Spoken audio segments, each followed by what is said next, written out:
buenas tardes. Es un placer estar entre tan respetados colegas para discutir un tema crucial que es el de la relación entre la Constitución y el orden jurídico internacional. Para mí es un honor presidir esta sesión, pero al mismo tiempo tendré que cumplir una tarea muy aburrida, que es la de fijar el tiempo y controlarlo para todos los panelistas. Las reglas de juego que nos han sido fijadas son las siguientes. Los panelistas tendrán 10 minutos para exponer, excepto el conferencista magistral, que en este caso es el doctor José Martín y Pérez de Nanclares, que tendrá el privilegio de tener 15 minutos. Si cumplimos el tiempo estrictamente, quizás podamos compartir con el auditorio, recibir preguntas y comentarios, que sería lo ideal. A mí como presidente me corresponde hacer una presentación muy breve de 10 minutos y según las reglas de este congreso, mi tarea debe ser la de presentar unos temas de discusión, unas cuestiones interesantes y unos puntos de debate a partir de la comunicación esencial que he preparado. Así lo haré de manera breve. El primer punto que quiero resaltar es que en esta relación entre Constitución y orden jurídico internacional hay una serie de elementos muy complejos que yo quisiera resumir tomando dos apoyos. El primero es el punto de partida para analizar esa relación como constitucionalistas. Obviamente, si estuviéramos en un escenario de derecho internacional, quizás sería diferente, pero como constitucionalistas, ¿cuáles son los puntos de partida de ese análisis? Y luego, los puntos de llegada. Y con esos criterios voy a plantear algunas interrogantes y hacer algunas afirmaciones. Lo primero que quiero resaltar es que como punto de partida lo esencial, además obviamente de que un Estado pertenezca a la comunidad internacional y por ese solo hecho tenga obligaciones internacionales, lo esencial como punto de partida es mirar las cláusulas que tiene la respectiva Constitución sobre cómo se relaciona el Estado con el ordenamiento internacional. La primera cláusula crucial es la cláusula de recepción. Hay en la Constitución una cláusula, la cláusula de apertura. Hay en la Constitución una cláusula de apertura, es decir, la Constitución dice que hay que mirar al ordenamiento internacional, lo hace diferenciando por materias, enunciando de manera específica ciertos tratados, dándoles un lugar especial, o hay una cláusula de apertura general. Eso determina sin duda cómo un país se inserta con el orden jurídico internacional. Segunda cláusula muy importante, la cláusula de recepción.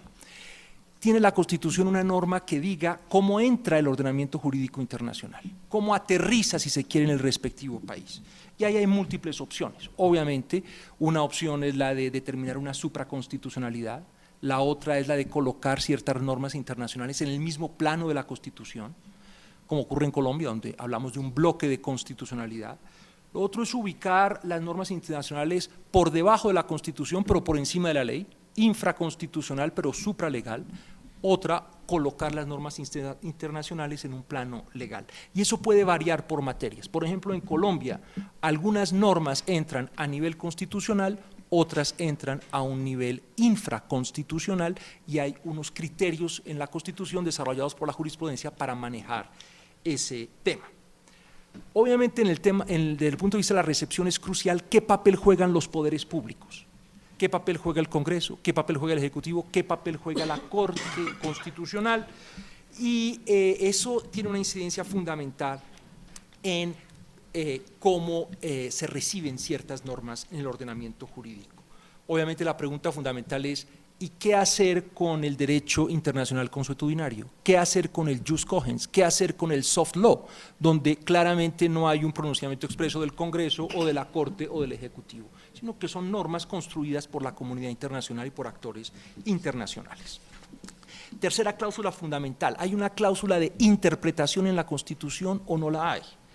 Es raro que una Constitución tenga cláusulas de interpretación, usualmente es la jurisprudencia la que desarrolla unos parámetros de interpretación y se refiere a diferentes, parámetros, armonización, el derecho internacional como mínimo, el derecho internacional como algo que genera prelación y primacía en su aplicación, criterios para dar margen de apreciación y configuración a las autoridades nacionales, salvedades y opt-outs para manejar temas muy complejos e incluso, también ocurre en mi país, una función supletoria para ciertas normas de menor jerarquía.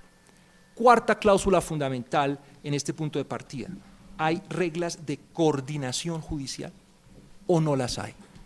Por ejemplo, en Europa sabemos que hay unos mecanismos para elevar una especie de cuestión prejudicial. En América Latina lo hay en la comunidad andina. Pero no siempre existe una regla de coordinación judicial para establecer un diálogo institucional entre el órgano judicial nacional y el órgano judicial regional o internacional. Otro punto fundamental, hay una cláusula sobre el remedio judicial apropiado en caso de tensión, en caso de contradicción, cómo debe el juez nacional generar una solución aplicando el derecho internacional o el derecho regional. Y eso genera unos problemas enormes de distribución de competencias al interior de cada ordenamiento jurídico e incluso puede llevar a que el juez nacional adquiera un estatus especial, una dimensión adicional. Por ejemplo, en Colombia se dice que los jueces de la jurisdicción contencioso administrativa son jueces comunitarios, también tienen esa función. No es claro que sea así en otros ámbitos, como en el tema de los derechos o en otros temas de comercio internacional. Pero el segundo elemento fundamental para analizar este tema es el del punto de llegada. Cómo después de la inserción de las normas internacionales y la recepción por la Constitución, cómo impacta, qué efecto tiene, cómo llega al nivel nacional. Y en el punto de llegada, por lo menos de la perspectiva de países donde la Constitución fue adoptada como una Constitución con una visión transformadora, como un proyecto misional de cambio social y político, obviamente en el punto de llegada la pregunta fundamental es, ¿ese punto de llegada genera cambios en el ordenamiento nacional en el margen o genera unos impactos en temas medulares dentro de cada país? En el caso colombiano, y seguramente los aquí presentes identificarán cómo en sus países esta diferencia es relevante. En el caso colombiano, el impacto en la llegada, en la recepción del derecho internacional ha ocurrido en ámbitos medulares con un efecto transformador. Y ahí los criterios o las preguntas fundamentales para mí son las siguientes. ¿Esa llegada de las normas internacionales ha tenido un impacto en la redistribución del poder en la sociedad y en favor de los más débiles, en favor de los más fuertes? ¿Ha contribuido esa recepción a la emancipación de grupos oprimidos, excluidos o discriminados? ¿O ha mantenido estructuras jerárquicas preestablecidas? ¿Ha promovido en las normas internacionales mayor autonomía, mayor igualdad o ha preservado desigualdades al interior de la respectiva sociedad?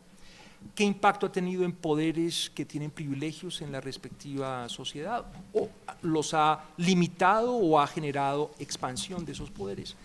Y por supuesto, ya desde el punto de vista más técnico, ¿cuál es el plus que agrega la norma internacional en la aplicación del ordenamiento jurídico nacional, especial la Constitución?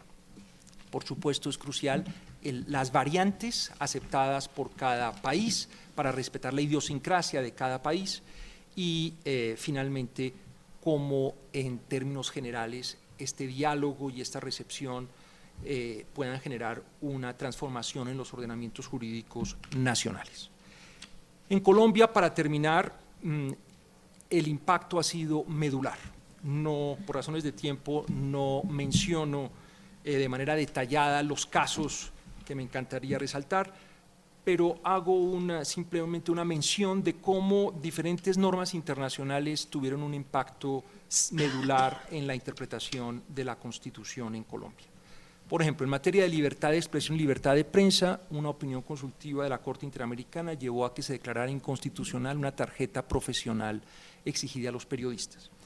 En materia del derecho a la seguridad personal, un derecho no protegido en la Constitución colombiana, las normas internacionales llevaron a que la Corte creara ese derecho, dijera que ese derecho era un derecho fundamental y por lo tanto la función que cumplió el derecho internacional fue una función de servir de base para, perdónme la expresión, inventar por vía judicial una categoría especial de derecho. Tercero, en materia de aborto, obviamente el tema de la Convención Interamericana generaba una restricción, dado que la vida, según la Convención, empieza desde la concepción. Sin embargo, la Corte Constitucional en la sentencia sobre el aborto, donde admitió el aborto en determinadas circunstancias, interpretó la convención de una manera no para decir que la vida no empezaba desde la concepción, sino para ponderar la vida y otros derechos en juego y señalar que el derecho a la vida, aún empezando desde la concepción, no era absoluto y lo que existía era un mandato de protección por parte del Estado, pero no una prohibición absoluta al legislador para avanzar en la despenalización o incluso para el propio juez para abrir espacios a un aborto, una interrupción del embarazo aceptable, pero aceptable solo en ciertas circunstancias. En el caso de los desplazados, una sentencia en la cual la Corte Constitucional protegió a todos los desplazados en Colombia, más de 3,5 millones al momento en que se profirió la sentencia. El tema crucial no fue una norma de derecho internacional dura, sino el soft law. La Corte Constitucional tomó el soft law relacionado con los desplazados, unos principios de Naciones Unidas, los llamados principios DEN, y a partir de esos principios concretó cuáles eran los derechos de los desplazados en cada hipótesis, y eso le permitió impartir unas órdenes muy amplias en el contexto colombiano. En materia de derechos sociales, lo mismo, la Corte Constitucional en materia del derecho a la salud acudió a normas internacionales y a la interpretación de esas normas por los órganos autorizados para concluir que el derecho a la salud era un derecho fundamental, un derecho social fundamental, y para indicar el tipo de obligaciones que tenía el Estado respecto del derecho a la salud, categorizándolas en tres: un deber de respetar el derecho, un deber de proteger el derecho y un deber de asegurar su goce efectivo. Por supuesto, la gran pregunta para Colombia es ¿qué va a suceder con el proceso de paz?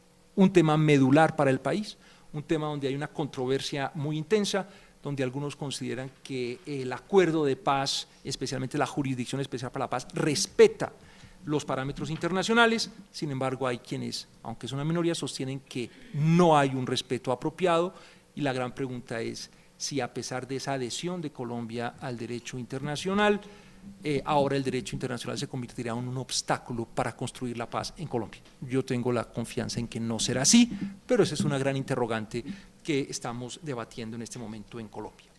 Sin más preámbulos, entonces concedo la palabra en primer lugar al vicepresidente de la mesa, con quien tengo el honor de presidir, el doctor Lautaro Ríos Álvarez, profesor de la Universidad en Chile, a quien le concedo entonces la palabra y el tiempo por 10 minutos. Muchas gracias.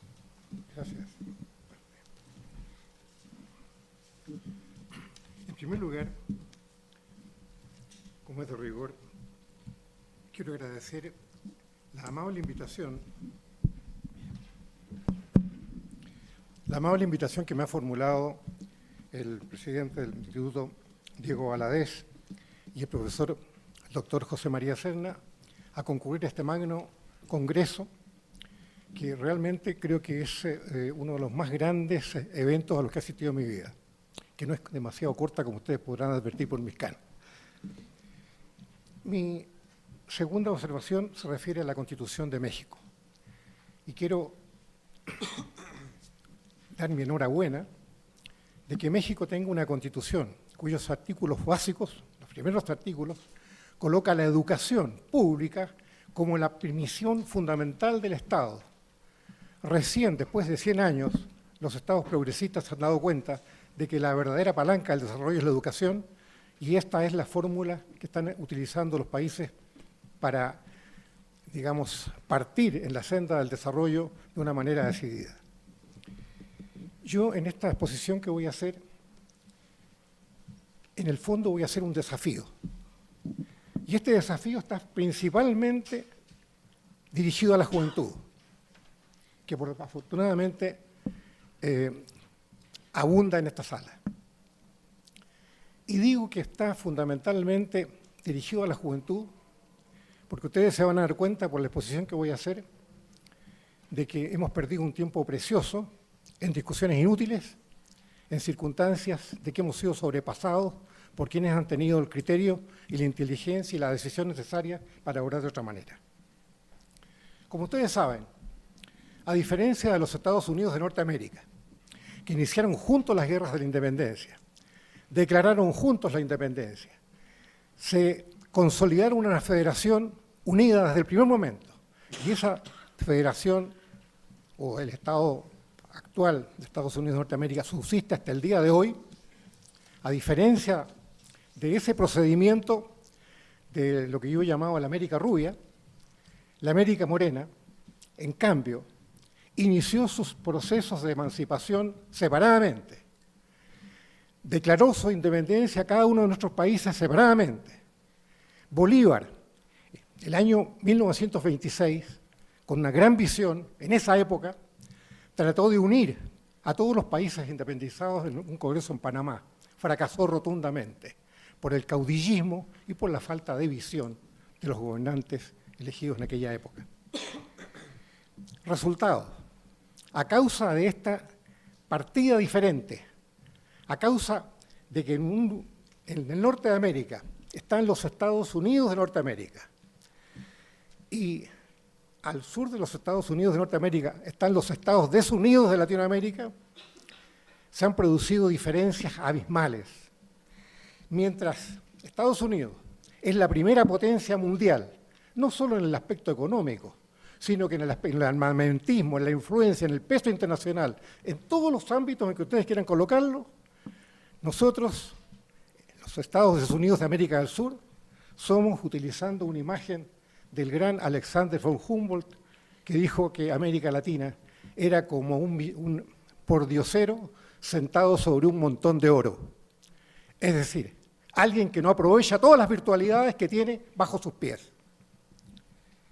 Hemos perdido 2 siglos de aislamiento y tal vez, soy pesimista en esto, me atrevo a pensar que perderemos varias décadas en seguir discutiendo si conviene o no conviene formar los Estados Unidos de Latinoamérica o la Unión de Estados Latinoamericanos, como se le quiera llamar.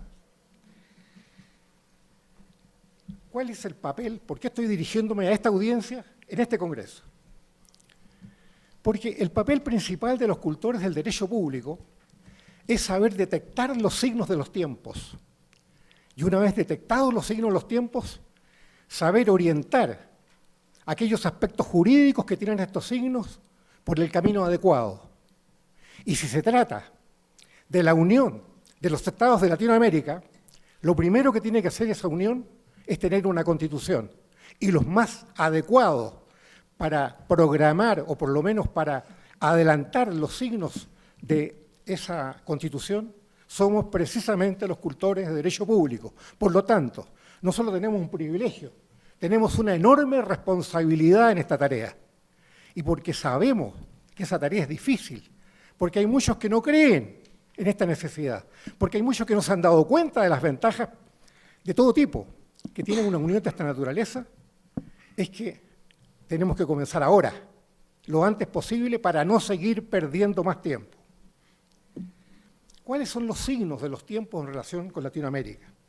Hay muchos signos. Mi trabajo tiene algo así como 25 carillas y creo que puedo desarrollar a lo más 2 en el tiempo que se me da. Así que solamente voy a enumerarlos.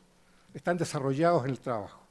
Tenemos nosotros en Latinoamérica UNASUR, una unión de 12 países de Sudamérica, la Comunidad Andina, la ALADI, el Mercosur, el ALBA, CELAC, que es una unión que reúne 33 países latinoamericanos y del Caribe, con exclusión de Estados Unidos y Canadá precisamente. La Alianza del Pacífico, que somos apenas 4 países, México, Colombia, Perú y Chile. Y sin embargo, estos 4 pequeños países, en unas estadísticas que vi el año 2012, ya tenían el 55% de las exportaciones latinoamericanas. Y era, en un cuadro que voy a mostrar más adelante, la 6ª economía más grande a nivel mundial, después de Estados Unidos, de China, de Rusia, de Alemania, de la India, y después venía esta Alianza del Pacífico. Signos políticos. Y este es un signo verdaderamente potente e importante que muchos ignoramos, simplemente porque no comparamos nuestras constituciones. Revisando las constituciones de los países latinoamericanos, he descubierto que hay 12 países que en sus constituciones proclaman la necesidad de la unión de los estados latinoamericanos. Algunas de ellas agregan los países del Caribe. Como son muchas constituciones que están enumeradas con el enunciado textual en mi trabajo, no tengo tiempo para leerlas, pero sí voy a permitirme citar como ejemplo el parágrafo de uno de los países más grandes de Latinoamérica, que es Brasil. Dice así textualmente, el parágrafo único que cierra el título primero. La República Federativa del Brasil buscará la integración económica, política, social y cultural de los pueblos de América Latina, teniendo en vista la formación de una comunidad latinoamericana de naciones. Esto, con otras palabras, lo repiten, lo reproducen 12 de las constituciones nuestras, un signo político de extraordinaria importancia. Preguntarán ustedes, bueno, pero la unión por la unión, ¿cuáles son las ventajas de la unión? La unión de los estados de Latinoamérica produciría lo que yo he llamado el parto de un gigante. Es decir, una población de alrededor de 600 millones de habitantes, el doble de los habitantes que tienen Estados Unidos y Canadá juntos, en un territorio de 22.222 millones de kilómetros cuadrados. Tenemos un PIB superior a los 8 billones de dólares norteamericanos, o sea, sumando nada más los PIB de países que están en estado de desarrollo. Esto es más o menos la mitad del PIB de los Estados Unidos. Pero yo estoy seguro que en la primera década podríamos igualar o superar el PIB de los Estados Unidos de Norteamérica. Tenemos el 29% de las tierras de cultivo permanente de todo el planeta, lo que es una proporción enorme, el granero más grande que puede conseguir la humanidad. Tenemos, fíjense ustedes, que el recurso más escaso es el agua. Ustedes no sé si saben que del total, del 100% del agua, menos del 2% es agua dulce aprovechable. Los demás son aguas salobres, aguas enfangadas, aguas contaminadas, aguas de desecho, etc. De ese pequeño porcentaje, Latinoamérica tiene el 31%, sin contar la Antártica. Si ustedes nos comparan, o hacen una comparación entre una unidad de nuestros países con la Unión Europea, desgraciadamente me están diciendo que tengo que terminar, de modo que no voy a poder desarrollar este capítulo. Tal vez el más importante sea el salto cualitativo. La Unión de Estados Latinoamericanos adquiriría un peso político internacional del cual carece cada uno de los países llamados a formarla, y significaría un paso, un salto cualitativo desde su actual economía, basada principalmente en la exportación de materias primas, hacia una economía industrial, basada en la exportación de productos elaborados, con incorporación de trabajo y de tecnología. La gran patria latinoamericana, que es esta unión que estamos mostrando, pero que parece que se me quedó pegado. Aquí tenemos la gran patria latinoamericana. Daría nacimiento a un gran Estado, con un solo territorio común, sin fronteras divisorias, que eliminarían los conflictos fronterizos, que no son pocos. Eliminaría la carrera armamentista, que consume, escuchen bien, cada año más de 50.000 millones de dólares, que son dineros perdidos, dineros quemados, por esa especie de desconfianza recíproca que tenemos respecto al vecino. Yo estoy absolutamente seguro que si hoy día tuviéramos nosotros la unión de estados latinoamericanos, nadie en el mundo, ni siquiera el señor Donald Trump, se atrevería a pedirle a México, por ejemplo, que construyera un muro divisorio y encima que lo hiciera a su costa. No habría nadie que se atreviera a eso, porque el prestigio y la fuerza de esa unión de estados latinoamericanos lo haría una nación poderosa y prestigiosa en el mundo. Yo, desgraciadamente, no puedo destacar ni los valores ni los principios que están en mi trabajo, pero quiero terminar solamente reproduciendo dos párrafos, uno de un gran presidente, un gran estadista que tuvo Chile, Eduardo Frei Montalva, que siendo presidente el año 1967 o 68, dijo estas palabras: es necesario saber que solitarios y aislados nuestros países tienen un destino muy limitado y que solo una comunidad latinoamericana de naciones verdaderamente integrada será capaz de crear las condiciones humanas y económicas indispensables para constituir un mercado idóneo y amplio, sin lo cual en estos países no habrá desarrollo, ni independencia real, ni defensa de sus legítimos intereses, ni posibilidad de ingresar en la aventura de la creación científica y tecnológica, que es lo que nos falta, para tener una voz en el ámbito de la comunidad mundial. Estas palabras, dichas hace 40 años atrás, tienen hoy día más vigencia que nunca. Y termino citando a José Martí, quien dijo, comillas, así está Bolívar en el cielo de América, vigilante y ceñudo, sentado aún en la roca de crear, con el Inca al lado y el haz de banderas a los pies. Así está él, calzadas aún las botas de campaña, porque lo que él no dejó hecho, sin hacer, está hasta hoy, porque Bolívar tiene que hacer en América todavía. Nunca será tarde para terminar el sueño de Simón Bolívar. Nunca será tarde para permitir que por fin el espíritu de Bolívar descanse en paz. Muchas gracias.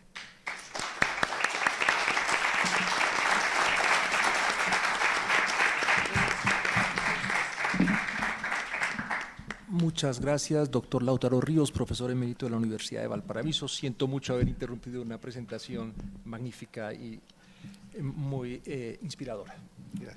Concedo la palabra ahora como conferencista magistral al profesor José Martín y Pérez de Nanclares, profesor de la Universidad de Salamanca. Tiene usted 15 minutos. Muchas gracias. Trataré de aprovecharlos lo mejor posible y comenzaré, por supuesto, agradeciendo muy sinceramente a la organización y en particular a Diego Valadés por la deferencia que he tenido al invitarme a participar en este Congreso de Constitucionalistas, siendo yo internacionalista, con lo cual, por tanto, el honor y mi satisfacción es mucho mayor. Cuanto más para hacerlo además de un tema que me parece particularmente apasionante, no porque sea nuevo, porque incluso libros con este mismo título pues los hay ya desde hace algún tiempo, alguno muy concreto y muy valioso en 2012, publicado en Argentina, pero no cabe duda que nos encontramos en un momento de renovada importancia para tratar este tema. Basta repasar las comunicaciones que se van a presentar para ver que hay cuestiones generales en esta dialéctica que plantean tensiones dogmáticas, jurisprudenciales y de todo tipo, y ver además que hay temas concretos de actualidad en los cuales se va a manifestar estas cuestiones. En Europa se va a tratar el Brexit, se podría tratar también otros, básicamente el de la posición de supremacía o no de la Constitución respecto a la ejecución de determinadas sentencias, particularmente el Tribunal Europeo de Derechos Humanos, tema de enorme importancia en estos momentos, y en América, como no, pues el proceso de paz, como nos ha enseñado además la jurisprudencia de la propia Corte Interamericana, la posibilidad que en esa tensión entre paz y justicia no son incompatibles y perfectamente cabe, sin citar solamente Barrios Altos, sino otras 3 o 4 sentencias muy importantes con Surinam, Chile o Brasil como protagonistas, para ver que cabe una solución jurídica adecuada a esa materia. Los temas que yo voy a tratar, tratando de ajustándome, creía que eran 20, me dicen 15, pues ajustándome los 15 minutos, dedicaré unos minutos muy previos a los aspectos generales para dar una introducción y presentar sobre todo las modificaciones que tiene el escenario jurídico internacional para entender el tema que voy a tratar. En segundo lugar, me centraré en la internacionalización de las constituciones nacionales, abordando de todas las posibles, la panoplia de posibles cuestiones, 4 fundamentales, e incluso trataré de ajustarme a las que sugería el presentador: cláusula de apertura, cláusula de recepción, cláusula de interpretación y coordinación judicial existente o no. En tercer lugar, me concentraré en la constitucionalización del derecho internacional, la parte que a mí más me interesa, probablemente la menos relevante para ustedes como constitucionalistas, y si me permite el moderador concluiré con unas breves consideraciones finales a título personal, y además haré todo lo posible para no citar el nombre de Trump en ninguno de los 2 perspectivas fundamentales, aunque desde el punto de vista del derecho internacional me resultará difícil, sobre todo al tratar los claroscuros y los riesgos que tiene el derecho internacional, que tiene la comunidad internacional en aspectos básicos de la misma en este momento. Comenzando por el primero de los elementos, los aspectos generales, El punto de partida yo creo que es común para el derecho internacional y para el derecho constitucional. Los fundamentos clásicos es evidente que son el Estado-Nación, es el principio de soberanía, basados en una correlación entre el territorio sobre el cual ejerce la soberanía del Estado y la plena jurisdicción del mismo, sea desde el punto de vista constitucional o sea desde el punto de vista internacional, lo cual llevaba a una justa posición de Estados, a una comunidad internacional donde los únicos sujetos son los Estados y donde las fuentes del derecho internacional, con todas las peculiaridades que queramos ver, tenían una característica común y muy peculiar, y es que los Estados son los que crean esas normas de derecho internacional y además los destinatarios de las mismas normas que ellos crean, con las posibles deficiencias que eso supone. Es decir, sin consentimiento del Estado no hay tratado internacional, pero tampoco hay derecho consuetudinario y en la mayoría de los casos ni siquiera principios generales del derecho.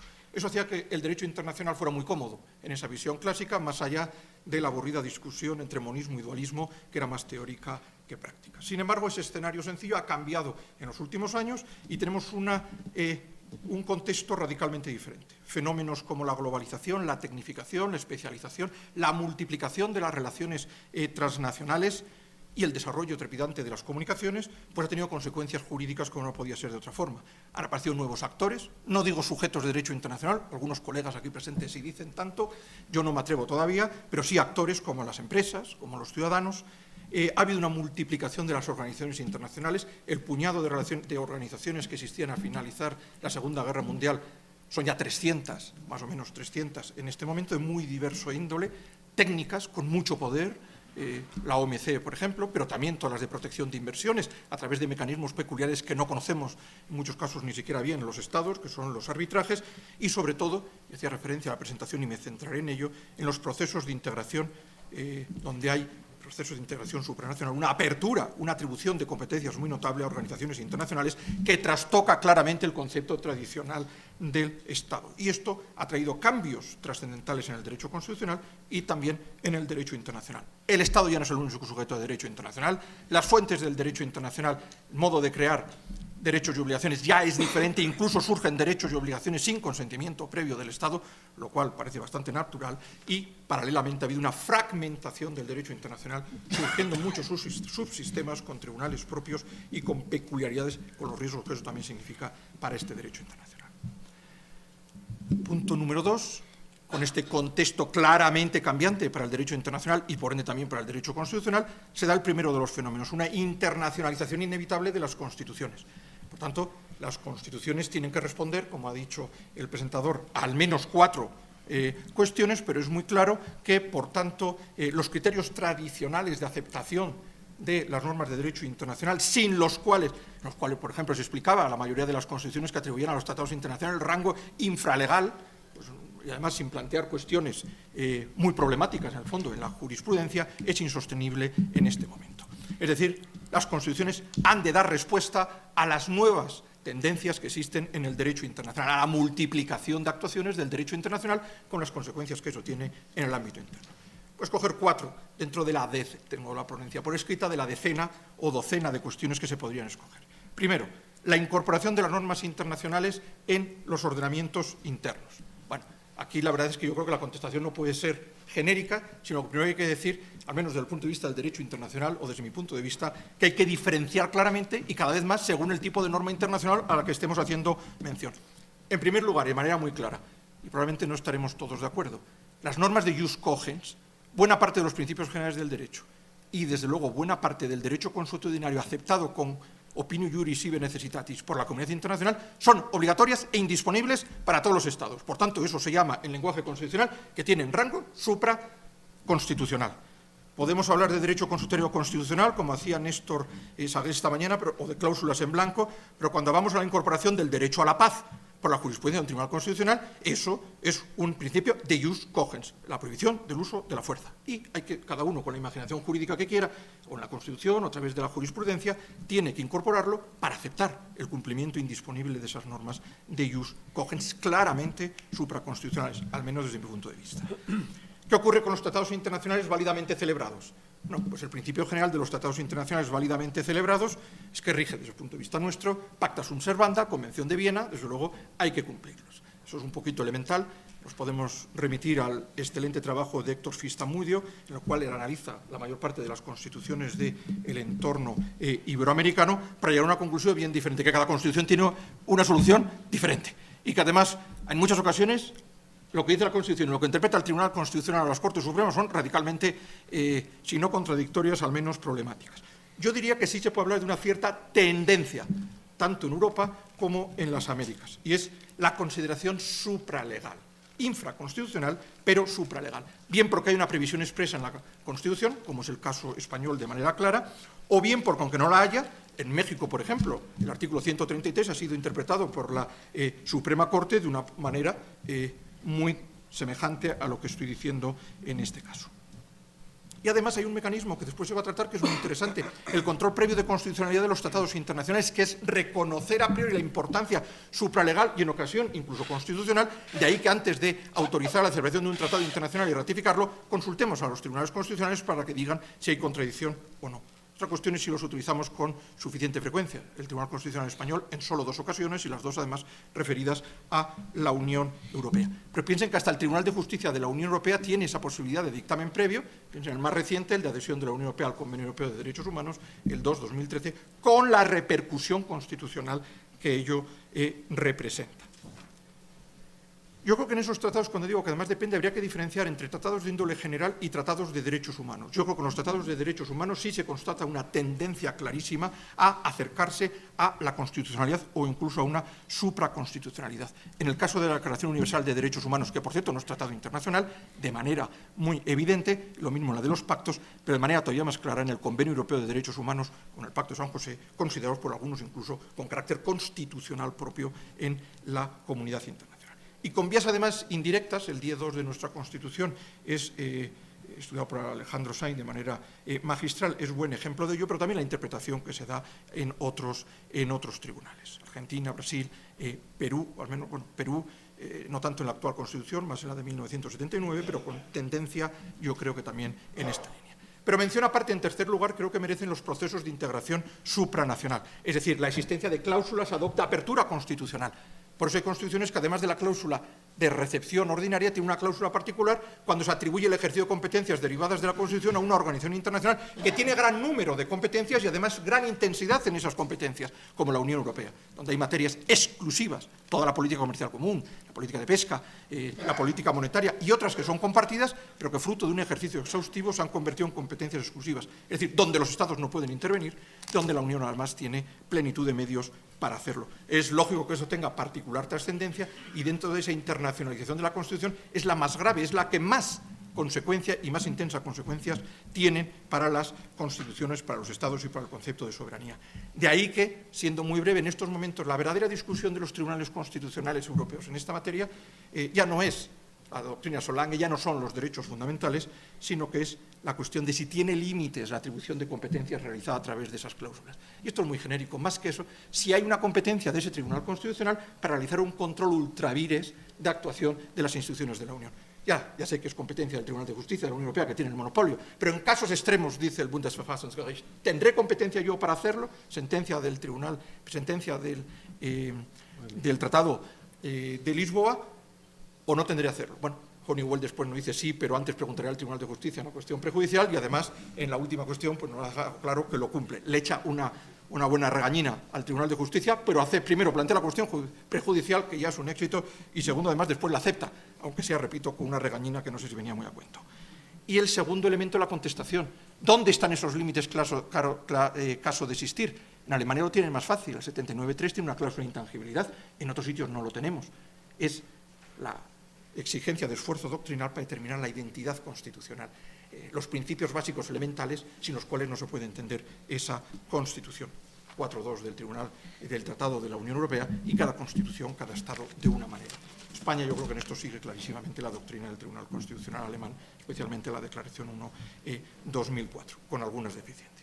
Y después tenemos una última cuestión que yo me parece que es la más apasionante desde el punto de vista jurídico y la más problemática en estos momentos, que es la cuestión de la supremacía constitucional a la hora de aplicar sentencias internacionales, o mejor dicho, a la hora de aplicar determinadas sentencias internacionales, cada Estado según considere que son sus intereses internos o su identidad constitucional. Yo creo que pierdo un minuto, es muy interesante tener bien claro que la aceptación de una jurisdicción internacional es un acto voluntario. Ningún tribunal internacional del mundo tiene competencia sobre un Estado si no hay un acto de aceptación por parte de ese Estado, bien sea internacional, universal, Corte Internacional de Justicia, el Estatuto, Tribunal Internacional del Derecho al Mar, el anexo de la Convención de Naciones Unidas del Derecho al Mar, incluso la Corte Penal Internacional, aunque acepto que este tiene una excepción en el caso de sometimiento por parte del Consejo de Seguridad. Y, por supuesto, los regionales y, por supuesto, también los de arbitraje, que en estos momentos son los más importantes. Ahora bien, una vez manifestada, conforme al derecho internacional, ese reconocimiento de jurisdicción, las sentencias o los laudos son claramente obligatorios y vinculantes para el Estado. Esto lo digo en un minuto, pero claro, todos sabemos que en todos los estados nos han planteado muy serias deficiencias. Podría mirar a los estados que quisieran, podemos mirar incluso al de español, a la hora de ejecutar sentencias del Tribunal Europeo de Derechos Humanos, cuando es una sentencia firme y no sabemos si hay que hacer revisión, hay que hacer nulidad, hay que ir al recurso de amparo. En el fondo, un problema de cierta entidad técnica, por vía indemnización se pueden buscar soluciones. El problema básico está en aquellos estados. La semana pasada, el Tribunal Supremo de Rusia ha dicho que, conforme a su principio de supremacía constitucional, y cita a varios tribunales internacionales, vamos a varios tribunales nacionales, no acepta la sentencia del Tribunal Europeo de Derechos Humanos en el asunto Yukos, que es muy criticable y que nos tiene que llamar a reflexión, pero recordemos que el Reino Unido, con carácter general, ha hecho algunas reflexiones bastante semejantes. Y de una forma u otra se encuentran prácticamente todos los estados. Eso creo que es preocupante. Y lo realmente relevante en esta materia, como decía el conferenciante, es el tema de la coordinación judicial. Constitucionalización del derecho internacional. Es bien evidente que en un sentido, estamos hablando en un sentido convenido, metafórico, lingüístico, nunca va a haber una constitución en la comunidad internacional, ni siquiera la Carta de las Naciones Unidas lo es, aunque todas las escuelas, las 4 escuelas grandes de derecho internacional hayan aceptado esa existencia, o Anna Peters, por ejemplo, tiene una definición muy interesante en esa materia. Pero sí que hay diferentes dimensiones donde se nota una constitucionalización, una influencia, un influjo de las categorías del derecho constitucional en el derecho internacional, entendido como proceso de elaboración de un esquema normativo básico. Escojo 4 telegráficamente. En primer lugar, la incorporación de conceptos típicos del derecho constitucional.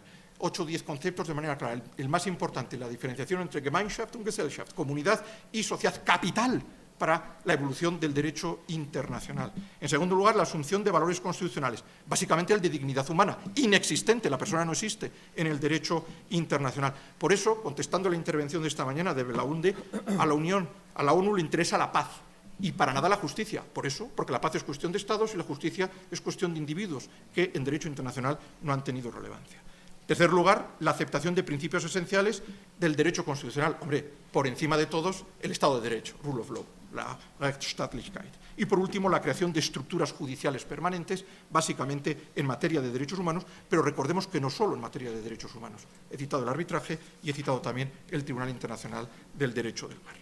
No puedo detenerme, por tanto, en la precisión de los aspectos concretos a los que quería hacer mención, pero está bien claro que toda esta amalgama de elementos a los que he hecho mención contribuyen claramente en Europa, desde luego, en lo que además está aquí el profesor von Bogdandi, ya contribuye de manera decisiva a él y su instituto, al concepto del espacio jurídico europeo multinivel y basado en un elemento pluralista. En definitiva, hay un ius comune europeo que desde luego es trasladable a otros ámbitos. 2 conclusiones telegráficas en el capítulo final. Una de tono positivo, otra probablemente de tono más negativo. La primera, el enriquecimiento mutuo que ha tenido el derecho internacional y el derecho constitucional en esta interrelación. En el fondo son 2 caras de una misma moneda.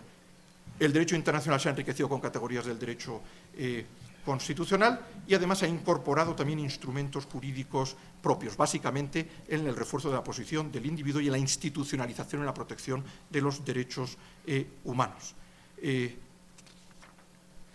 Pero como le digo, y me repito en todo lo demás a la ponencia escrita, creo que precisamente porque estamos en un proceso de construcción, un proceso infieri, esto tiene luces y sombras y desde luego hay, además de las indeterminaciones conceptuales y dogmáticas a las que seguro que se hace mención, creo que nos encontramos en un momento extraordinariamente delicado para el derecho internacional, donde hay fenómenos como el ya no uso de los tratados internacionales en favor de los MOUs o del soft law, que es muy preocupante desde mi punto de vista, el problema de las ejecuciones de las sentencias a las que he hecho mención, el reto del Brexit, el artículo 50, en sus breves 5 párrafos, desde luego plantea bastante más preguntas que interrogantes, y todas con el efecto precedente de bastante profundidad, pero sobre todo los interrogantes que plantea los ataques al principio del Estado de Derecho. La Comisión de Venecia últimamente, todos tenemos un Estado en mente, pero hay más informes también y no solamente afecta a ese Estado europeo.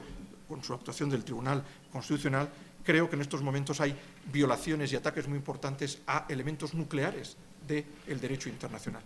He citado algunos, pero no puedo marcharme sin citar los ataques y los riesgos que está asumiendo el derecho internacional humanitario en materia de conflictos armados internacionales, y seguro que todos tenemos alguno en mente, pero también el derecho internacional de los refugiados, con la Convención de Ginebra, que eso siempre hemos considerado el artículo 1 y 33 de esa Convención derecho consuetudinario obligatorio, y en estos momentos, la verdad, hablo como catedrático y no como responsable de los servicios jurídicos de mi Ministerio de Asuntos Exteriores, no estoy muy seguro de que todos los Estados lo estemos cumpliendo con la escrupulosidad que debiéramos. Muchas gracias.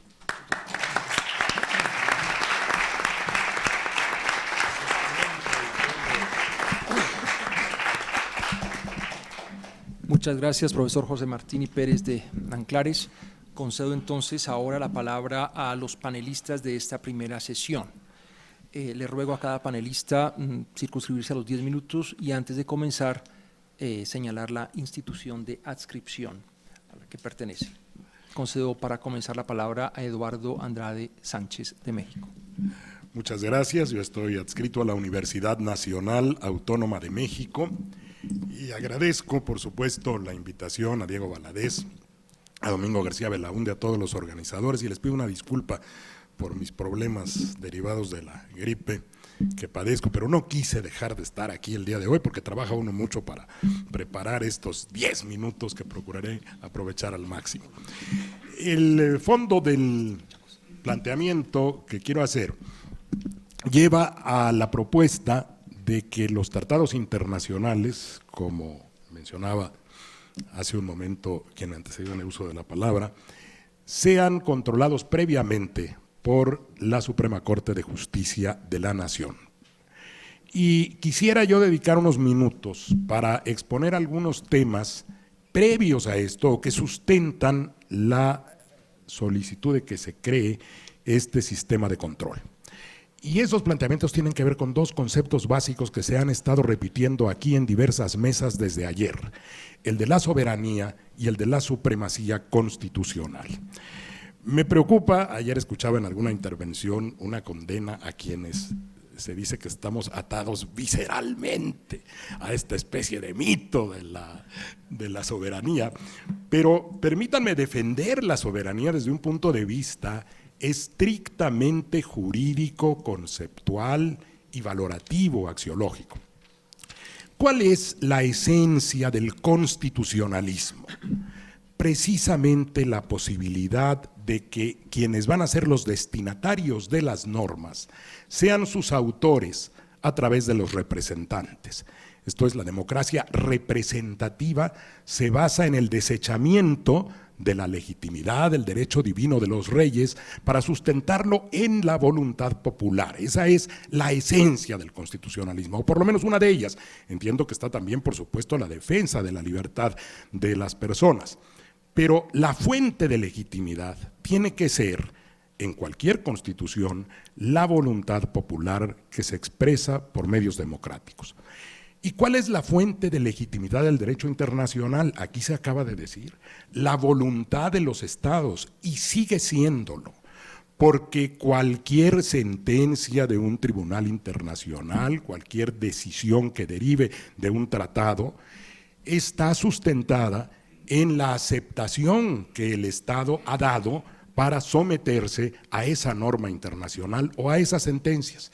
Incluso cuando las sentencias pueden plantear temas que van más allá de la voluntad de los países, resulta cierto que sigue siendo la soberanía de cada Estado la que le ha dado legitimidad a la decisión. Así se trate de un derecho nuevo, como se decía hace unos instantes, o incluso de un tema que pueda poner en riesgo la decisión que afecte la paz de un pueblo, como es el caso de Colombia. Y ayer habría que preguntarse si realmente es factible que un pueblo renuncie totalmente a su soberanía y ponga en manos de una instancia externa la decisión que tiene que ver con la paz en su interior. Pero formalmente tenemos que admitir que incluso en esos casos, cuando hay invención de derechos nuevos, cuando hay algo que pueda poner en riesgo las decisiones internas de un país, hay una fuente de legitimidad, y es que esa Corte Interamericana de Derechos Humanos está integrada por personas que se designaron en función de un esquema jurídico basado en la aceptación de un tratado, y ese tratado tiene su fuente de legitimidad en los órganos soberanos de cada estado que decidieron integrarse al mismo.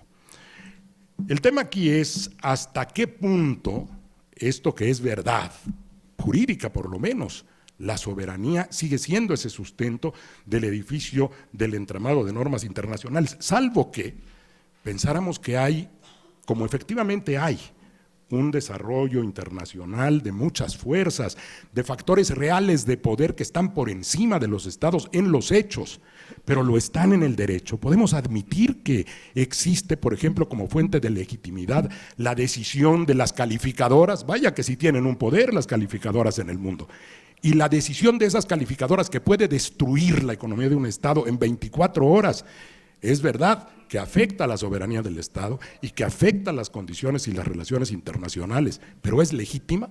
¿O estamos dispuestos a aceptar que la nueva fuente de legitimidad internacional es la fuerza del capital, la fuerza de los países que tienen más poder militar o la fuerza de las empresas transnacionales que tienen muchas de ellas un Producto Interno Bruto superior a los estados? Si estamos dispuestos a aceptar esa fuente de legitimidad, entonces legitimémosla jurídicamente. Yo tengo muchas dudas que alguien esté dispuesto en esta sala o en cualquier otro lugar a aceptar que esa es la nueva fuente que desplaza a la soberanía de los estados.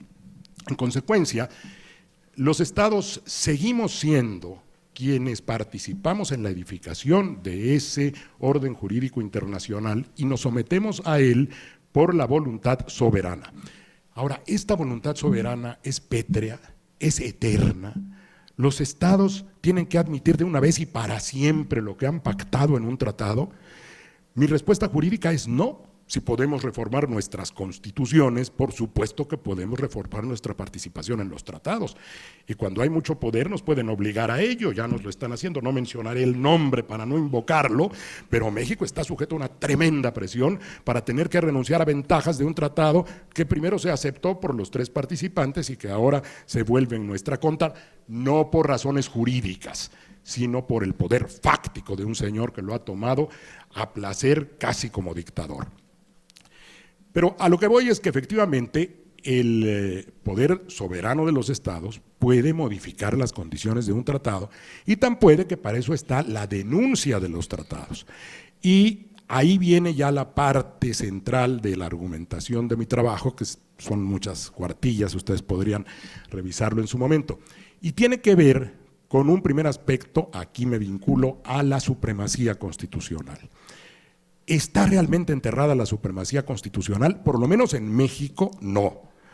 Porque el artículo 133 de nuestra Constitución es muy claro, el orden jerárquico, la Constitución, las leyes que de ella emanen y los tratados celebrados y que se celebren y que estén de acuerdo con la misma. Es decir, los tratados tienen que estar de acuerdo con la Constitución. Se me dirá que el artículo 1 menciona que la Constitución, que se protegen y se reconocen los derechos que se reconocen en esa Constitución y en los tratados internacionales. Eso no quiere decir que tengan necesariamente el mismo nivel, porque el 133 está reflejando un nivel distinto. En consecuencia, los tratados tienen que estar de acuerdo con la Constitución y tan tienen que estar de acuerdo que el artículo 105 determina que existe un procedimiento llamado acción de inconstitucionalidad, por virtud del cual la Suprema Corte de Justicia puede declarar inconstitucional un tratado o una disposición de él. Si esto es así, entonces el tratado está en un nivel jerárquico inferior a la Constitución. Que los derechos que protegen los tratados, que reconocen los tratados, que otorgan, porque también hay una discusión a la que no me meteré en este momento, pero en fin, los derechos que están previstos en los tratados como derechos humanos son protegidos por la Constitución, que tiene un nivel superior, como también lo son los de las leyes. Las leyes ordinarias también pueden ampliar los derechos humanos y eso no quiere decir que tengan el mismo nivel. Si una ley ordinaria, por ejemplo en México, señalara que en vez de que se resuelva la detención de un detenido en 72 horas, se hará en 60, no sería inconstitucional porque amplía el derecho. Y eso no quiere decir que la ley tenga el mismo nivel que la Constitución. Hay otros problemas dogmáticos que ya no me da tiempo de abordar, pero por ejemplo es el resultado o el efecto de una declaración de inconstitucionalidad hecha por la Corte de un tratado internacional. Evidentemente se tendrá que cumplir, porque así está previsto en el propio tratado, pero ¿cuál sería el efecto de esa resolución? ¿Obligar al Ejecutivo a denunciarlo? Yo creo que jurídicamente ese tendría que ser. Está más amplio en mi ponencia y lo podrían consultar, pero para evitar un conflicto de esta naturaleza viene, a fin de cuentas, lo que propongo. Pongamos a la Suprema Corte de Justicia en la posibilidad de revisar los tratados que a ella misma la van a someter a la jurisdicción internacional. La Corte Interamericana de Derechos Humanos puede echar abajo una resolución de la Suprema Corte de Justicia por virtud de un tratado en el cual la Corte no intervino, solo el presidente de la República y el Senado. Y estos dos depositarios de la soberanía comprometen a la Suprema Corte de Justicia de la Nación a cumplir sentencias sin que ésta haya tenido la menor opinión al respecto. Para lograr que sí la tenga, hago la propuesta de que haya un control previo de constitucionalidad en México, como también existe en España. Muchas gracias.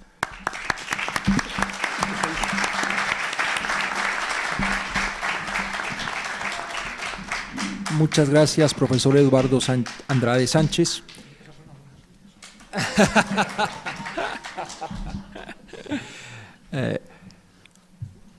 En el uso de la palabra debería continuar Juan Manuel Ávila Silva, pero en este momento no se encuentra en el auditorio. Eso quizás nos dé más tiempo para luego abrir a preguntas. Y antes de proseguir, quisiera saludar muy especialmente al doctor Diego Valadez y al profesor Fombong Gandhi, que nos honran con su presencia. Sí.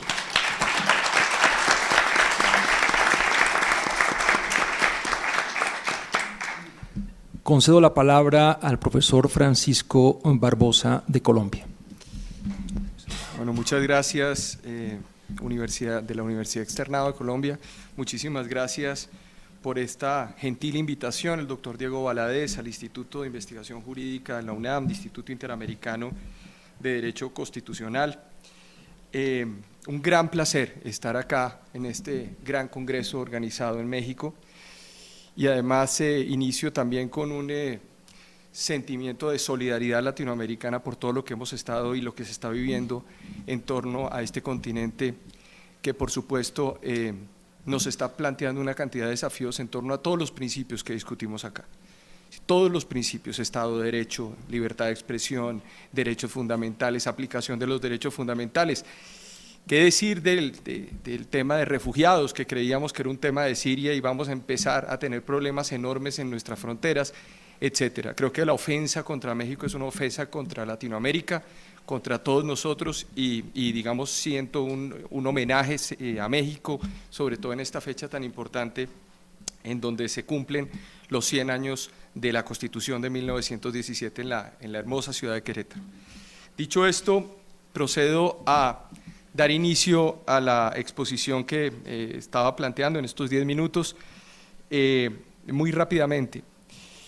El gran debate en Colombia, constitucional, y qué bueno que aquí está también el doctor Manuel José Cepeda, con quien se ha participado de forma muy activa en todos estos temas de construcción de la jurisdicción de paz y del acuerdo de paz en Colombia. El gran tema es hasta dónde los límites, digamos, hasta dónde se podían negociar con las FARC sin vulnerar la Constitución y sin vulnerar también los principios del derecho internacional que por supuesto están en juego. Partiendo de la base de un elemento central, hoy no es posible resolver ningún tema que atañe a un aspecto tan clave como se planteaba hace un momento, que es el derecho a la paz, obviando las obligaciones del derecho internacional, de los derechos humanos, del derecho internacional humanitario y por supuesto los estándares que se fijan en los diferentes aspectos del derecho penal internacional. No es posible volver a ese tipo de elementos y creo que un proceso de paz como el que se está dando en Colombia y que se cerró el año pasado con una firma y con una refrendación de nuestro Parlamento, es uno de los elementos centrales para eso. Hace 15 años, 20 años, cerrar un proceso de paz era relativamente sencillo. era un borrón y cuenta nueva, era un indulto, unas amnistías, y no había ningún tema adicional más a decirle a la sociedad que siguiera hacia adelante y que olvidara que no había nada que hacer hacia atrás.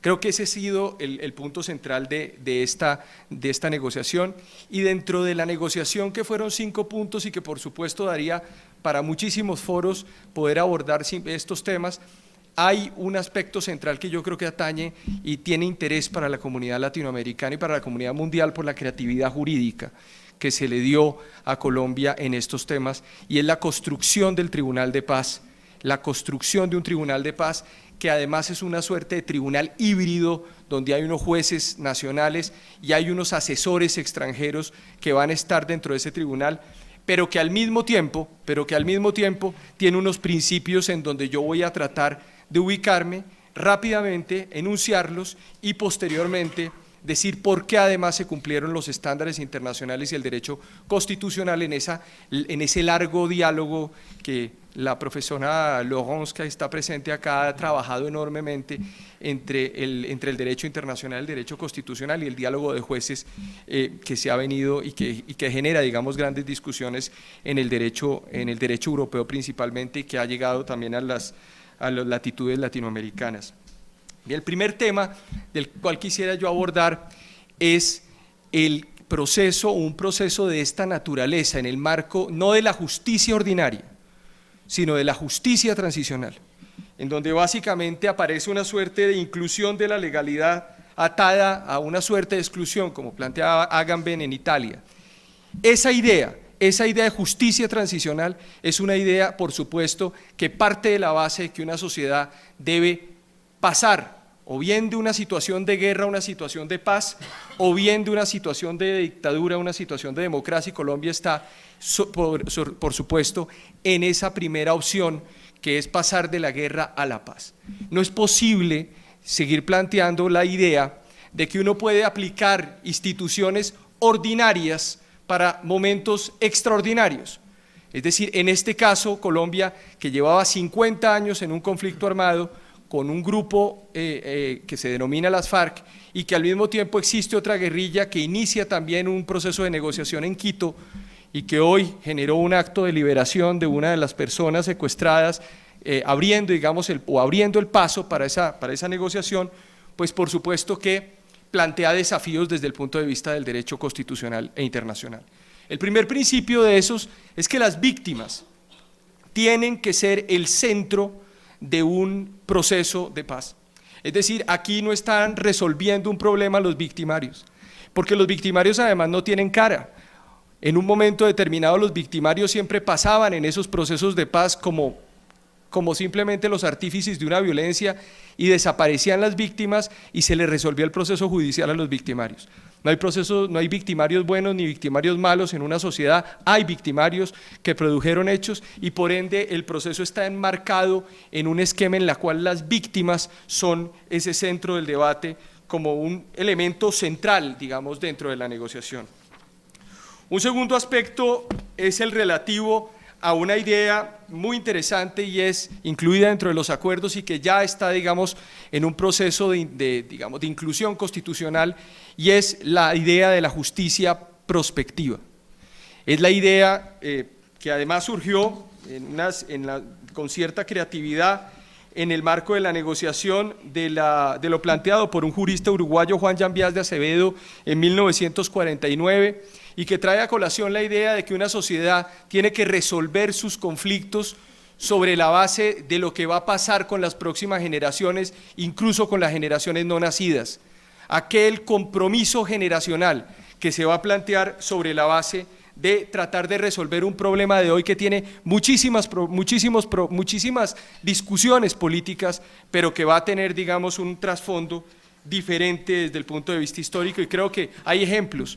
Hace 60 años en Europa podíamos discutir claramente de posiciones además muy chocantes frente a lo que planteaba Jean Monnet o René Cassin, y hoy podemos discutir que haya otros problemas en Europa, pero los alemanes y los franceses no están acantonados en la frontera disparándose, y creo que ese es un tema que vale la pena mirarse con detenimiento. En ese principio de justicia prospectiva, por ejemplo, se plantea en el acuerdo y se plantea dentro de las normas ya constitucionales o que están en tránsito a su constitucionalidad, que los derechos fundamentales esenciales para las nuevas generaciones, nuevas y futuras generaciones, que son el derecho a la tierra preservada, el derecho a la preservación de la especie humana, a conocer sus orígenes y su identidad, y el derecho a exención y el derecho a la exención de responsabilidades por las acciones cometidas por las generaciones precedentes, como la preservación de la libertad de opción, etcétera, son todos nuevos elementos del derecho constitucional que están además de por medio y que tienen un juego importante. Y por último, tomando en cuenta que ese acuerdo dice que el derecho a la paz, gracias, que el derecho a la paz, aquí es muy rápido, pero el derecho a la paz es derecho síntesis. Simplemente quisiera terminar diciendo que se utiliza también se utiliza esta visión que le ha permitido a Colombia crear un sistema de justicia propio, novedoso, a la luz de lo que permite el margen nacional de apreciación, por supuesto, como principio, y que tiene límites, porque no puede ser visto simplemente como una lectura soberana, y esos límites, por supuesto, son esa centralidad de las víctimas y la misma idea que se ha generado con la jurisprudencia del Sistema Interamericano de Derechos Humanos, en donde, por ejemplo, en el caso del Mozote, se plantea que puede existir un equilibrio entre las necesidades de paz de una sociedad frente a esas necesidades de justicia. Termino diciendo lo siguiente: en el acuerdo y en el marco de ese margen de apreciación no hay amnistías ni indultos para delitos de lesa humanidad, delitos de guerra y todas aquellas conductas del Estatuto de la Corte Penal Internacional, admitiendo que no solamente esas sanciones se pueden cumplir en establecimientos carcelarios, sino también va a haber penas restaurativas en el marco de una idea que va mucho más allá de la idea retributiva, que es el derecho a la verdad, el derecho a la reparación, el derecho a las garantías de no repetición, a que no les vuelvan a repetir eso a las víctimas. Muchísimas gracias.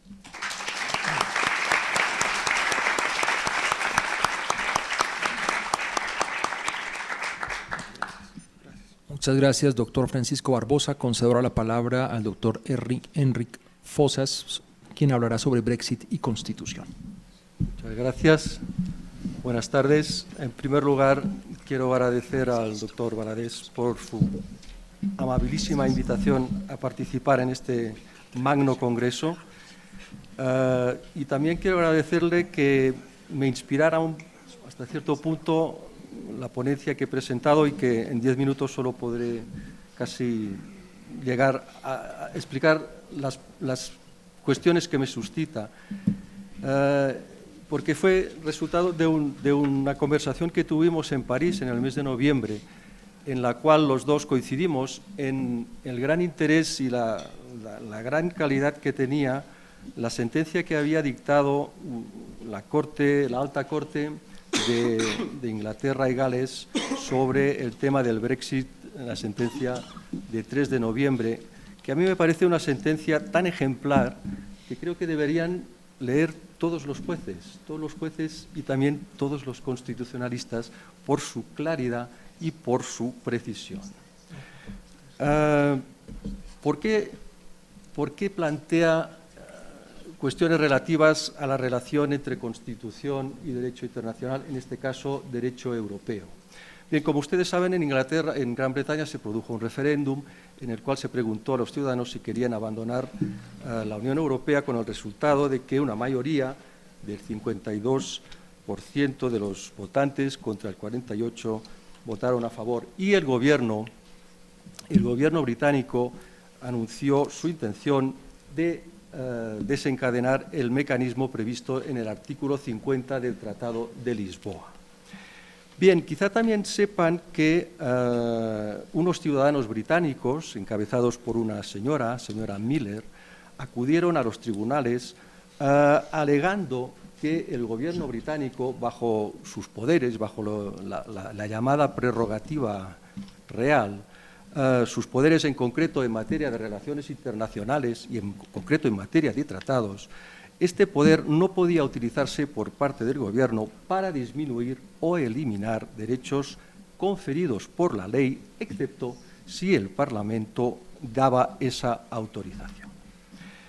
Bien, a partir de aquí yo creo que se desencadenan multitud de preguntas, como ya ha avanzado la ponencia magistral de Pepe, y que yo intentaré simplemente plantear, y algunas las dejaré como forma de pregunta, aprovechando de que en esta sala tenemos muy buenos expertos sobre la materia de derecho comunitario y derecho constitucional.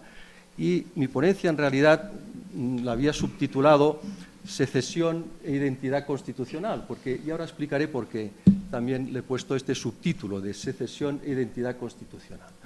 El artículo 50 del Tratado de Lisboa, por primera vez en la historia europea, establece un derecho de secesión, un derecho de separación, un derecho de retirada unilateral, voluntaria, de un Estado miembro de la Unión Europea, y establece una serie de requisitos, por ejemplo, que ese Estado debe notificar su intención al Consejo Europeo, de que tiene que haber unas negociaciones, de que se debe llegar a un acuerdo, de que se necesitan unas mayorías calificadas en el Consejo, y establece incluso unos plazos. Establece que a los 2 años de esa notificación pues se producirá o dejarán de aplicarse los tratados, o se dejarán de aplicar cuando entre en vigor ese acuerdo. Pero el artículo 50 establece un requisito que me parece que es el que desencadena estas cuestiones que a mí me parecen bastante fascinantes o bastante interesantes.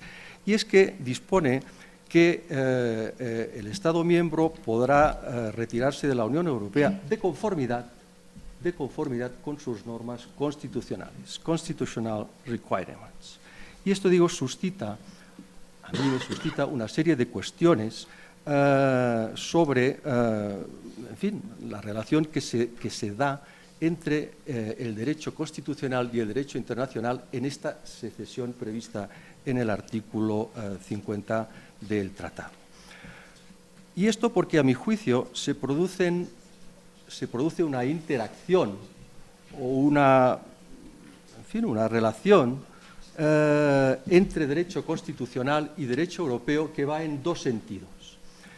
En el primer sentido, en el primer aspecto, se produce una interacción porque el derecho europeo se incorpora al derecho británico a través de una ley del Parlamento británico, a través de una ley del año 1972.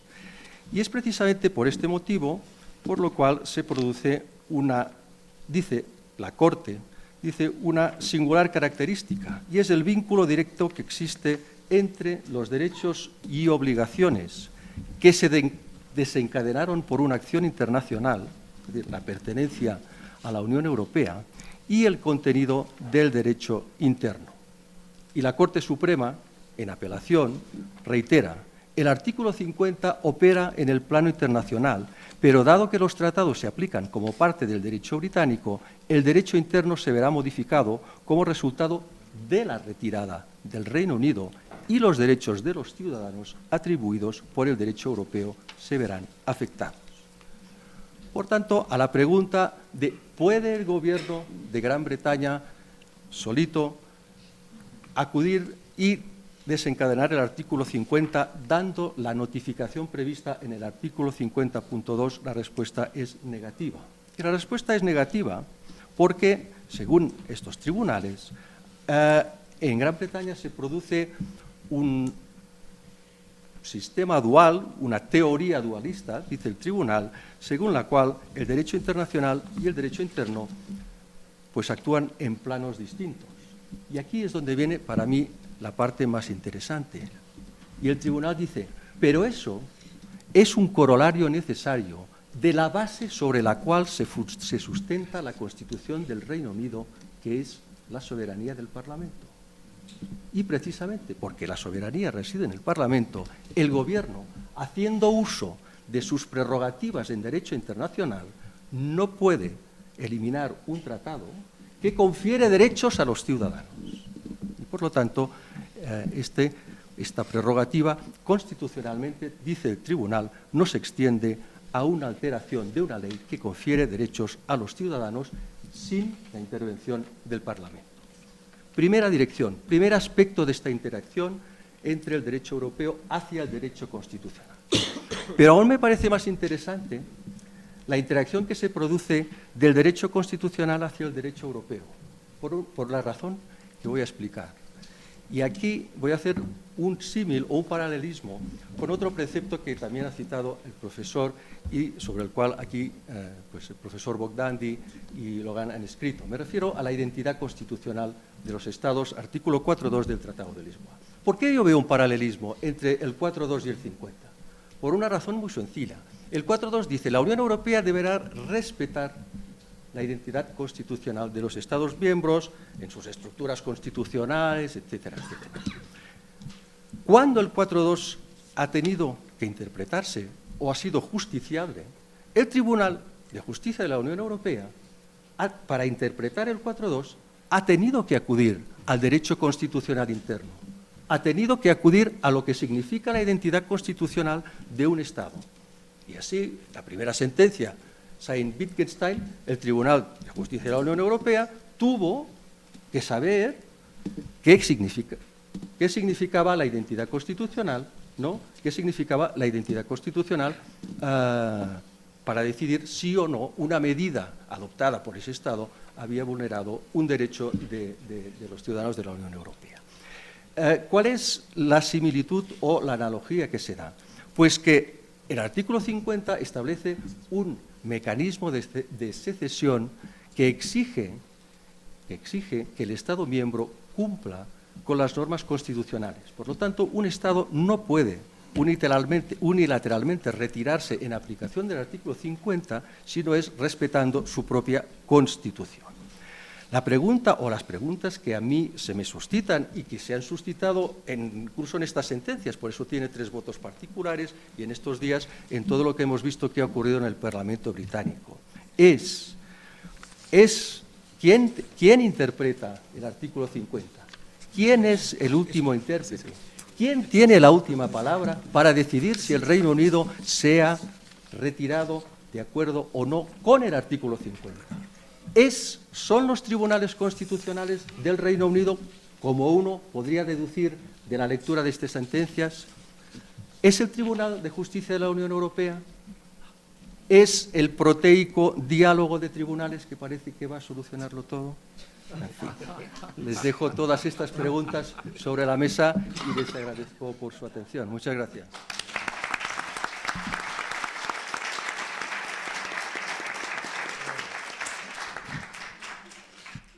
Agradezco mucho esta presentación final y a todos los panelistas por haber respetado el tiempo. Les reitero mis excusas por haber obrado como un presidente de mesa bastante autoritario, aplicando las reglas, eso sí. Gracias.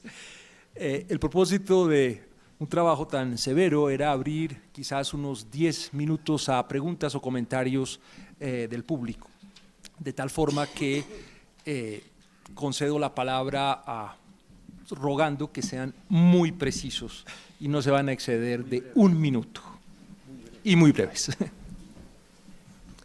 Los procedimientos legislativos, deliberativos y participativos para implementar y refrendar esos acuerdos de paz. En concreto, porque se ha hecho alusión al margen de apreciación nacional y a figuras en las cuales no solo depende el contenido de las decisiones políticas que se toman internamente, sino también la calidad deliberativa de esos procedimientos. Me refiero a la calidad de los mecanismos de participación y al fast track, si creen que ahí el derecho internacional tiene también algunos límites y si en el caso de Colombia se está actuando de conformidad con esos límites. Gracias. Muchas gracias. Doctor. Voy primero, por favor. Bueno, muchas gracias por la pregunta. Yo creería que en el tema de la implementación, es un tema que no se alcanzó a abordar acá por la premura del tiempo, pues yo no veo, digamos, qué norma del derecho internacional se esté infringiendo o qué principio se esté infringiendo por haberse, digamos, refrendado el acuerdo, que era una de las obligaciones establecidas o de los parámetros que se establecieron por parte del gobierno y las FARC en el acuerdo del 26 de agosto del 2012, por parte del legislativo. Digamos, creo que se cumple con el criterio de que sea el legislativo, que además representa la democracia o está allí marcado en la democracia representativa del país, y por ende, digamos, el hecho de no volver a someter a plebiscito, digamos, o a un referendo, el acuerdo, a mi juicio no desconoce ninguna obligación, sabiendo de antemano una cosa: el presidente de la República no estaba obligado a someter a plebiscito un acto de sus funciones. Yo he planteado y he criticado, porque yo no creo que uno como presidente pueda plebiscitar sus funciones constitucionales, y ahí lo hizo, pero aún bajo esa base, por el riesgo además de que uno pueda, digamos, terminar preguntándole al pueblo o a la ciudadanía sobre temas que involucren derechos fundamentales, y el derecho a la paz es uno de ellos. Y por supuesto eso hace parte de lo que diría Luigi Ferrajoli como la órbita o la esfera de lo indecidible. Entonces, por ende, yo creo que se cumple con ese principio en Colombia, de que pasa por el legislativo, va a tener un control en la Corte Constitucional, y no creo que haya norma internacional alguna que le pueda decir a un país cómo refrendar un acuerdo de paz para resolver un problema de 50 años de guerra. Muchas gracias. Yo, de manera muy breve, para conceder de nuevo la palabra, resaltaría una distinción. En materia de implementación, lo que se ha adoptado en Colombia es un procedimiento de fast track, es decir, un mecanismo de aprobación rápido de reformas constitucionales y de leyes por el Congreso de la República, después de un proceso de ratificación.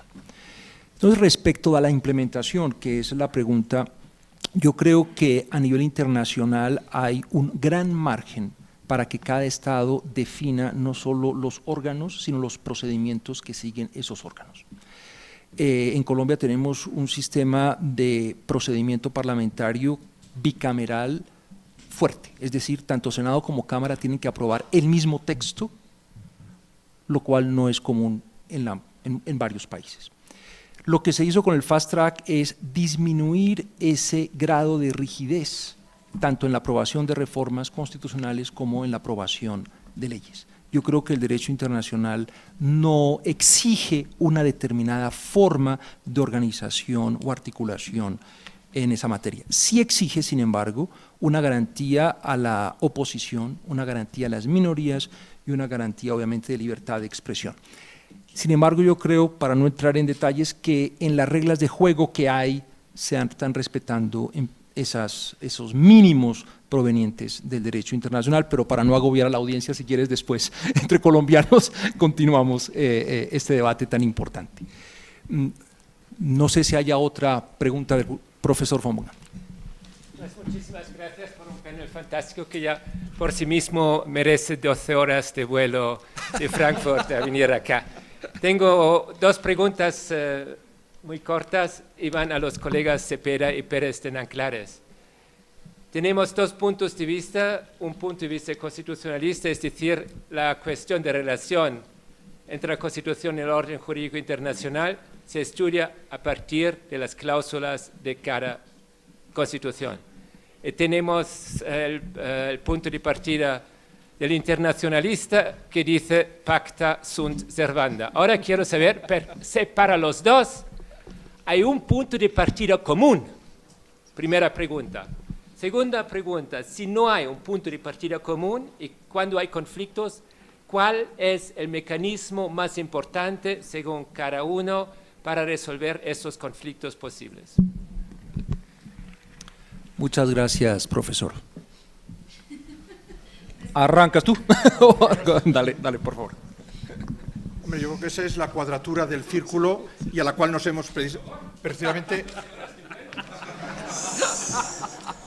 Yo contesto desde el punto de vista del internacionalista, aunque estoy en casa ajena y, lógicamente, rodeado de constitucionalistas. Pero yo creo que hay un punto de confluencia, y lo hemos dicho en la presentación inicial. El punto de confluencia, lo llamemos soberanía, lo llamemos Estado, es el consentimiento, la base del pacta sunt servanda, el consentimiento previo del Estado. Es decir, sirve para los tratados internacionales, sirve para el derecho consuetudinario, donde me parece todavía más grave, donde no se forma una costumbre que sea obligatoria para un Estado sin el previo consentimiento directo o implícito por parte de ese Estado. Luego, por tanto, esa es la base. Ahí es donde se manifiesta el elemento de soberanía.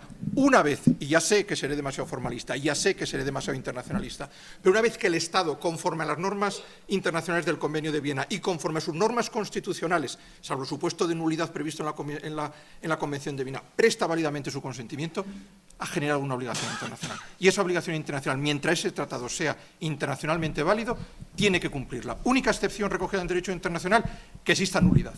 ¿Cuáles son los motivos de nulidad? Pues volvemos a estar en la cuadratura del círculo. Desde luego no la violación de una norma constitucional. Tendrá que ser la violación de un valor esencial de esa norma constitucional. Vamos a decir, volvemos otra vez al elemento básico al que habíamos hablado en relación al derecho de la Unión Europea, la identidad constitucional. ¿Cuáles son los elementos fundamentales que configuran la identidad constitucional en cada constitución? Si eso lo tenemos claro, y repito, en Alemania con el 79.3 es más fácil que en el nuestro, por mucho que nuestro Tribunal Constitucional, en la Declaración 1/2004, pero también alguna sentencia bien reciente en materia, por ejemplo, de Cataluña, sin querer entrar en ello, haya intentado hacerlo. Claro, eso crea una indeterminación importante y, desde luego, creo, seguro que no estamos de acuerdo, internacionalistas y constitucionalistas, requiere una interpretación estricta y no puede estar en manos solo de cada Tribunal Constitucional, porque si no, pues efectivamente, pues Colombia, al interpretar una sentencia de la Corte Internacional de Justicia de limitación de espacios marinos, pues dice que eso afecta a su identidad constitucional, o España, al aplicar una sentencia del Tribunal Europeo de Derechos Humanos, decimos, o al cumplir, en fin, todos tenemos en mente posibles tratados internacionales que no queramos cumplir. Luego, por tanto, yo creo que eso es un elemento fundamental para el adecuado funcionamiento de la comunidad internacional. Pacta sunt servanda, tratado internacional válidamente celebrado, genera una obligación que el Estado tiene que cumplir. Y lo mismo en materia de derecho consuetudinario. Tanto más cuando más hablemos de tratados de determinadas características. Por supuesto que si estamos hablando de derecho consuetudinario de crímenes internacionales en sentido amplio, no solo artículo 8 del Estatuto de Roma, sin discutir, vamos a incluir incluso tortura. Por ejemplo, pues es evidente que eso no puede quedar, es un elemento indisponible para el Estado, incluso aunque afecte a la identidad constitucional. Y si tengo problemas para contestar esa primera pregunta, claro, ¿qué mecanismos podemos tener para resolución de controversia? Es decir, ¿qué mecanismo podemos tener cuando tenemos un tribunal internacional? Y tenemos la sentencia de la semana pasada del Tribunal de Rusia, pero casi todos tenemos en casa alguna sentencia paralela donde dice criterio de supremacía, bueno, salvo España, pero todos tenemos en casa alguna sentencia en esa misma situación donde alegamos el principio de supremacía. Claro, eso conduce a una indeterminación, porque en el de Yucos nos preocupa muchísimo por el Estado que es y por el procedimiento de que se trata. Y en el Reino Unido pues, nos preocupa un poquito menos, pues, porque la interpretación del estándar que ha hecho el Tribunal Europeo pues, es bastante semejante. Pero en el fondo el problema es el mismo. Y el mecanismo de solución, en eso casi seguro que estamos de acuerdo, pues nos conduce a eso que ahora está tan de moda, lo llamemos cooperación judicial, lo llamemos diálogo judicial o como se quiera. De ahí la importancia de los mecanismos, tanto institucionalizados, hemos hablado de cuestión prejudicial, protocolo 16, e incluso el acuerdo de preadhesión Unión Europea al Convenio Europeo de Derechos Humanos, y sobre todo, y muy importante, y tu instituto lo ha trabajado mucho, el tema del diálogo informal, es decir, el reconocimiento a la autoridad de un determinado tribunal, dependiendo de qué ámbito concreto del que estemos hablando, pues la última palabra, que a mí no me gusta porque no creo que sea el mecanismo de solución de este controverso, dependiendo de la autoridad de ese tribunal, pues así habrá que resolverlo. Y en el caso de derechos humanos, pues es evidente que sea el Tribunal Europeo de Derechos Humanos. Y en el caso de contradicción entre el Tribunal de Justicia y el Tribunal Constitucional alemán, pues dependiendo de la materia, pues lo lógico es que sea el Tribunal de Justicia de la Unión Europea. Incluso nos podría conectar con el Brexit, que después tendré alguna pregunta si me dejan moderar. Relacionada además con esto mismo. Será imposible resolver la cuadratura del círculo ante esta pregunta tan importante. De manera muy breve, desde la perspectiva constitucional, yo resalto lo siguiente. Coincido que los dos puntos de partida comunes son, digamos, el principio de consentimiento, que a nivel interno se refleja en el respeto al principio democrático y el consentimiento, digamos, de los órganos de representación o del pueblo. Y segundo, el principio de adhesión al Estado de Derecho. Por supuesto, hay unos estados que no comparten esto, y esos estados en la comunidad internacional tienen unas características, pero digamos los estados que juegan con las reglas de juego del derecho internacional, yo creo que tienen ese punto de partida compartido, común. Segunda pregunta tan difícil, ¿cómo se resuelven los conflictos? Ahí lo que creo es que no hay una respuesta unívoca. Depende de la materia depende de las reglas de relación establecidas en la respectiva materia. Por ejemplo, una cosa es un conflicto al interior de una materia propia de derecho comunitario. Otro, muy distinto, un conflicto relacionado con el derecho internacional humanitario. Son dos situaciones bastante diferentes y creo que uno de los déficits que existen en este proceso maravilloso de relación entre Constitución y orden jurídico internacional es precisamente el de la coordinación y la articulación entre órganos judiciales y órganos intérpretes para tratar de arribar en cada caso a una solución que pueda ser final. Por supuesto hay alternativas, digamos, o mejor pasos importantes. Control previo de constitucionalidad de un tratado, es lo que tenemos en Colombia. En Colombia, como los tratados de derechos humanos entran al bloque de constitucionalidad, se estableció un control previo de constitucionalidad. Y entonces el Congreso, el Ejecutivo y luego la Corte Constitucional antes dicen, bueno, entra o no entra y cómo entra al ordenamiento. Pero eso es insuficiente. La experiencia que hemos tenido es que eso fue totalmente insuficiente en nuestro contexto y eso a lo que ha llevado es, creo que también en otros países, es a que sean los jueces en últimas los que tengan que dirimir ese conflicto. Y en ese sentido la decisión del Brexit es fascinante. En el país de la soberanía parlamentaria, donde el pueblo ha tomado una decisión, quien realmente dice cómo se hacen las cosas son los jueces. Esa es la situación. O sea, en esta relación entre Constitución y orden jurídico internacional, lo que hay es un desplazamiento y una redistribución de poder a nivel interno en el cual los jueces adquieren un lugar preponderante en la toma de decisiones en un país. Y lo segundo que sucede, me parece a mí, es que una visión jerárquica de ordenamiento jurídico, incluso una aproximación a un sistema jurídico, entra en crisis y lo que tenemos es una cosa muy fluida, muy dinámica, donde hay corrientes y contracorrientes y donde todavía no hemos articulado una solución final, pero todos aspiramos a que el Instituto Max Planck de Heidelberg nos dé una respuesta en el próximo encuentro.